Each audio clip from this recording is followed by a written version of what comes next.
As मतलब mother होने के नाते दोनों बच्चों को पालने के लिए मुझे उनको टाइम देना पड़ेगा, तो शायद मुझे अपनी नौकरी छोड़नी पड़े। महाराज जी, इनका प्रश्न है कि इन्होंने अपनी तरफ से सच्चे प्रेम किया, पति से छल कपट झूठ निंदा अपमान मिला, इसलिए बस अपनी 2 बच्चियों के प्रति कर्तव्य निभाते हुए लाडली जू की आश्रित हूँ, अलग रहती हूँ। श्री जी कृपा से एक नौकरी है जिससे श्री जी बच्चियों का पालन पोषण करते हैं। प्रश्न है कि प्रभु, क्या सब छोड़कर बस श्री जी के आश्रित जीवन व्यतीत करना चाहिए या अर्जुन की तरह संविधान के मुताबिक अपने बच्चों के हक के लिए परिश्रम छूट जाए? नहीं नहीं, श्री जी का अंदर आश्रय रखो, बाहर व्यवहार में अपने कर्तव्य का भी पालन करे। गृहस्थ हो, गृहस्थ में बच्चों के अधिकार अनुसार उसके पिता से उसकी संपत्ति उनको दिलाए। उन बच्चों की माँ है और उन बच्चों का पिता वो है, तो वो संपत्ति का अधिकार रखती हैं बच्चियां।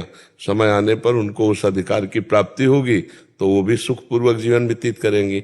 माता पिता का जीवन होता है संतान की व्यवस्था के लिए। किसका प्रश्न है, तो आप समझ पा रहे हैं? नहीं कह रहे अंदर से कहीं आश्रय ना छूट जाए इन सब करते। अंदर से आश्रय भगवान का रखिए, बाहर से प्रयत्न कीजिए। आपको ऐसा कुछ लड़ना झगड़ना तो है नहीं। अगर बच्चे थोड़ा सयाने हो तो उनको उनके पिता के हक को दिला दीजिए, क्योंकि आपके पास इतनी सामर्थ्य तो दिखाई नहीं दे रही, तो उनके पिता के पास तो संपत्ति होगी ही ना। प्रभु मेरी नौकरी है, नौकरी के उससे पाल सकती हूँ बच्चों को, तो अच्छे पैसे मिलते हैं। बस इसमें ये दिक्कत है प्रभु की नौकरी मेरी भी जिंदगी भर नहीं रही।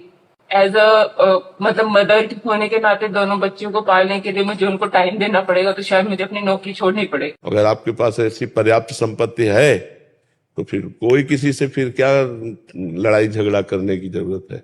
बच्चों को पढ़ा लिखा कर आप उनको उनकी योग्यता प्रदान कर सके, इतनी संपत्ति है आपके पास वर्तमान में। हाँ, शायद कर सकती हूँ, कर लूंगी। हाँ, तो बस फिर हमें लगता है फिर अगर वो स्वेच्छा से दे दे तो दे दे, नहीं झगड़ा मत करो। और एक माँ आप हो जो आप अपने को बलिदान कर रहे हो, बच्चों के लिए मेहनत कर रहे हो, अपने सुखों का त्याग कर रहे हो। परम पति जब साथ है तो नाशवान पति ना भी हो तो क्या फर्क पड़ता है।